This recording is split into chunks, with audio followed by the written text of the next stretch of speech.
jogando os finais da defesa siciliana Najdorf.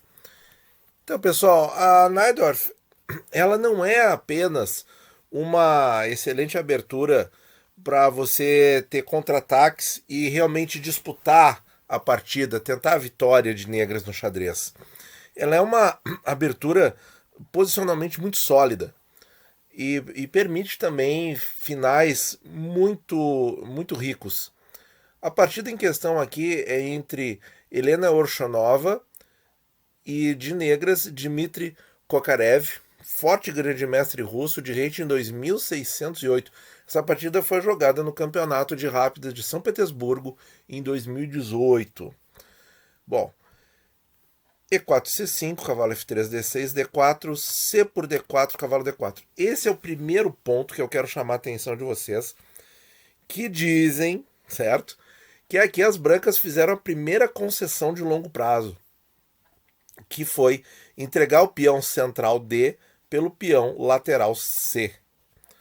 E aqui dá uma vantagem de longo prazo pela estrutura de peões no centro melhor para as negras.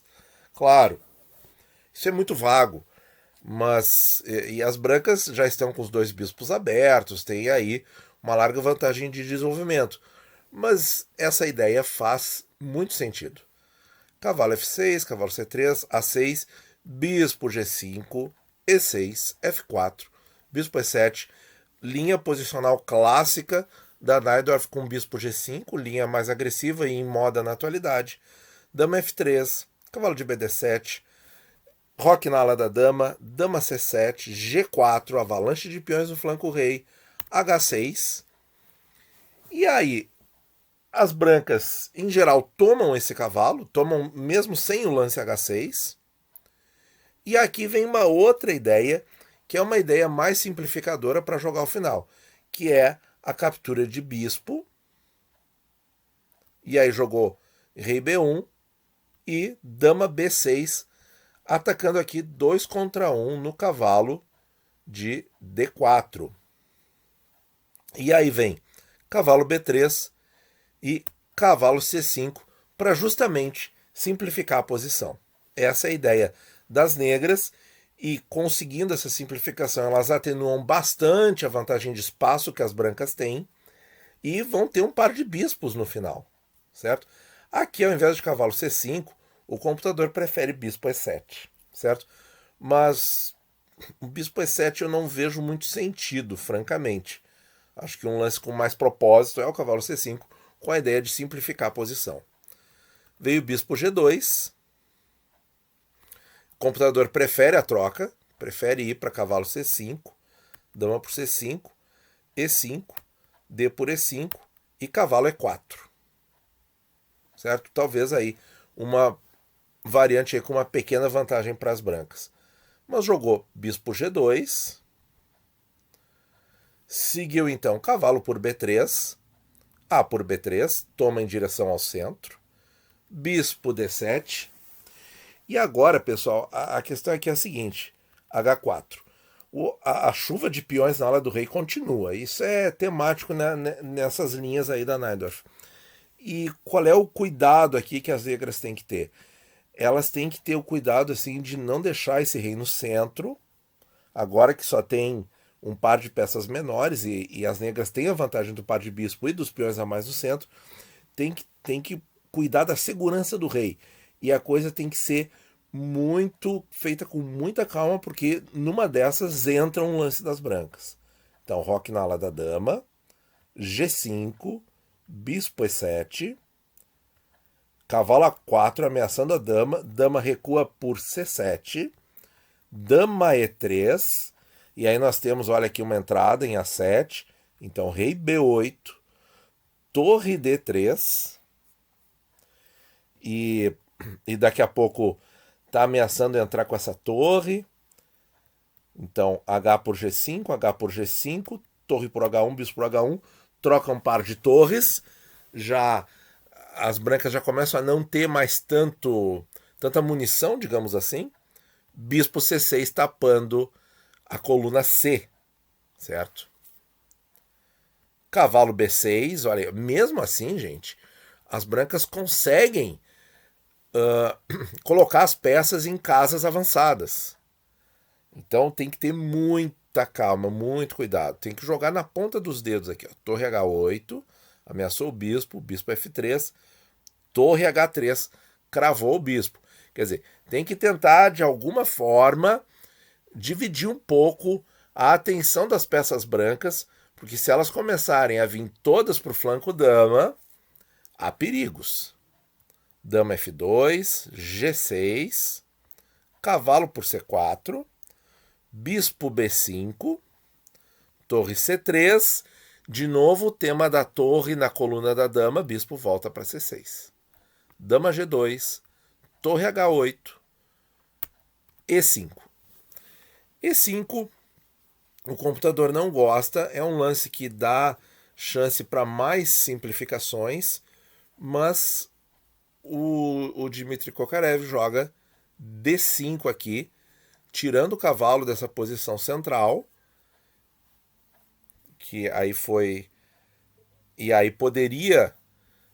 Jogou cavalo D2, tá? Poderia ter jogado cavalo D6, né?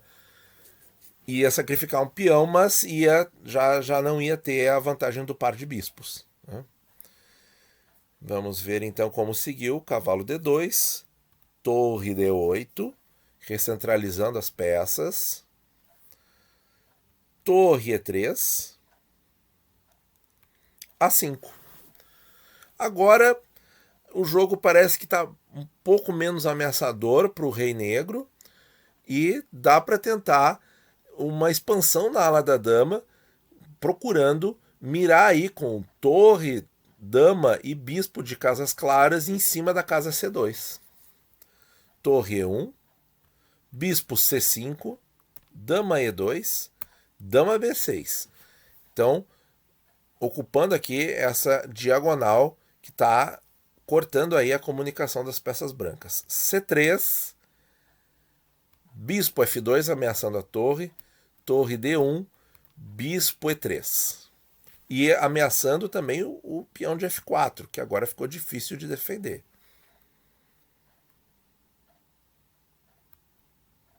Cavalo C4, propondo aí uma grande simplificação da posição, e vai chegar mais ou menos no que as negras estão querendo desde mais ou menos o lance 15.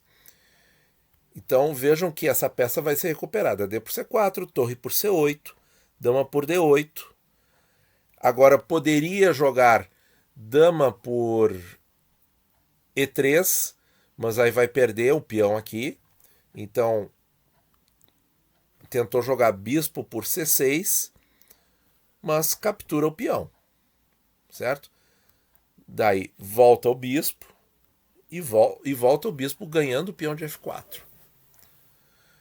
Ganha o peão de B3 e agora ganha o peão de G5 com a dama.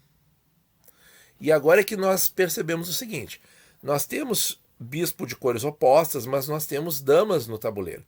E o mais importante é o seguinte: nós temos peão passado distante no flanco rei, por parte das negras, e esses peões aqui no flanco dama não fazem peão passado, certo? Porque esse peão de C segura é contido pelo peão de B e o peão de B é contido pelo peão de A. Vamos ver mais alguns lances. Dama B5, dama D8, muito importante, defendendo o peão de A5.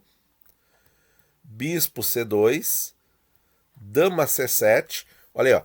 E os peões em casa escura não tem defesa.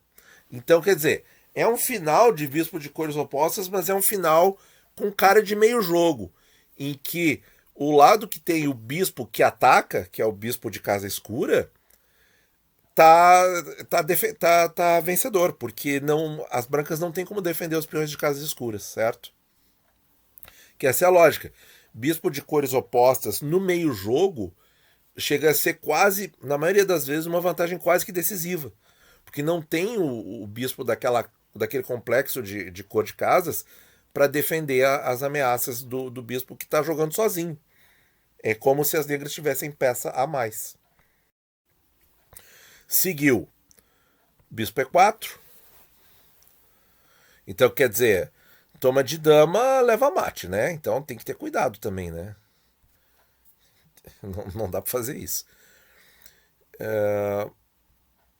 Rei A7, e aí o computador interroga, dizendo que podia ter capturado aqui com bispo mesmo, né? Ó, fazendo essa troca de bispos aí. 3 peões livres no flanco rei. E ainda propõe a troca de dama. Muito bem. Rei A7. Deixa eu descer aqui para ver os lances. Seguiu C4. Dama B6. Dama D7. Agora tá o checkmate aí. Tá bem defendido. Vem bispo por E5. E agora as negras ameaçam checkmate em B2. Dama D2. Não pôde tomar em F7. E agora é questão de técnica, como diriam os grandes mestres, né? F5, bispo D3, G5. A dama não sai, porque leva mate em B2. Rei A2, G4. E o peão avança. B3, G3, bispo F1, dama D4. Troca as damas e tá feito o carreto, né?